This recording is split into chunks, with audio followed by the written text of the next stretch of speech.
Bonjour tout le monde.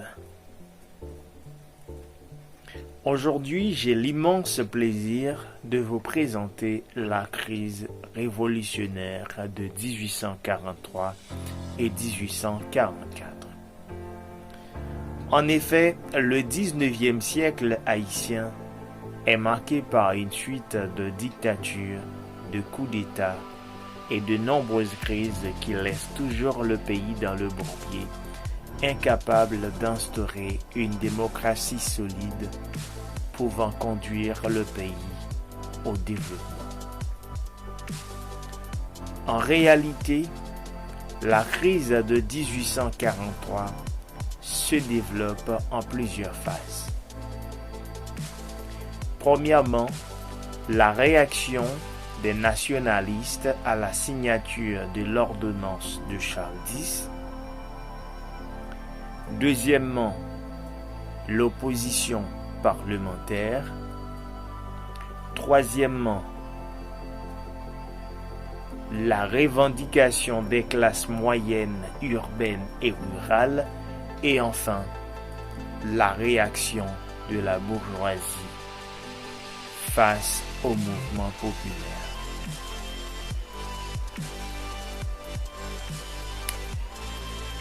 Voyons d'abord la réaction des nationalistes à la signature de l'ordonnance de Charles X.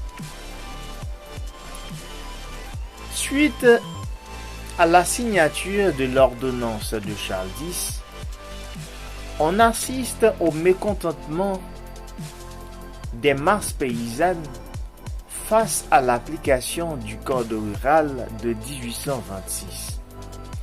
Mais c'est quoi l'ordonnance de Charles X?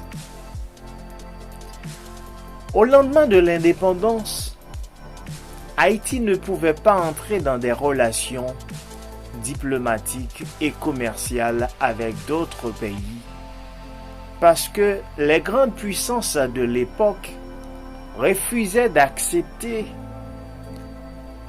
l'idée qu'Haïti soit un État libre. Dans cet ordre d'idées,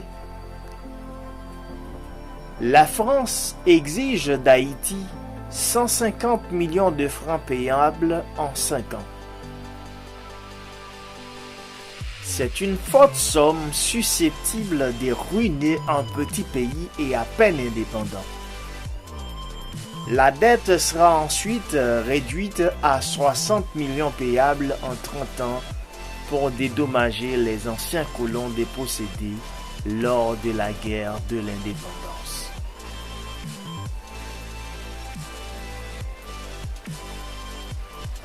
Mais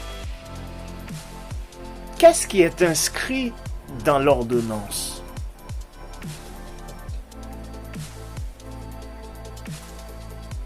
Il est dit que si Haïti accepte de signer cette ordonnance, elle va pouvoir commercer avec les autres pays et entretient des relations diplomatiques. Jean-Pierre Boyer n'a pas hésité une seconde. Il a posé son paraphe.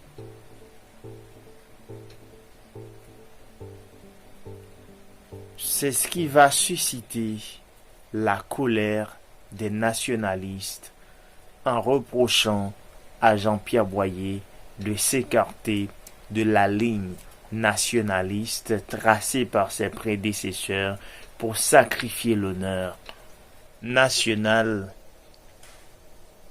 et les intérêts du pays.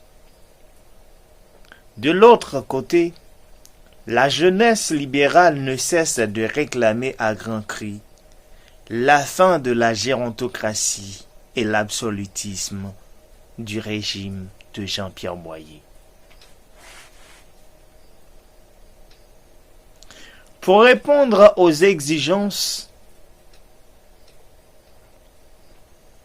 de l'ordonnance, Jean-Pierre Boyer va devoir mettre en application le Code rural de 1826 en vue d'augmenter les impôts et forcer les paysans à rester attachés à la terre qu'ils travaillent.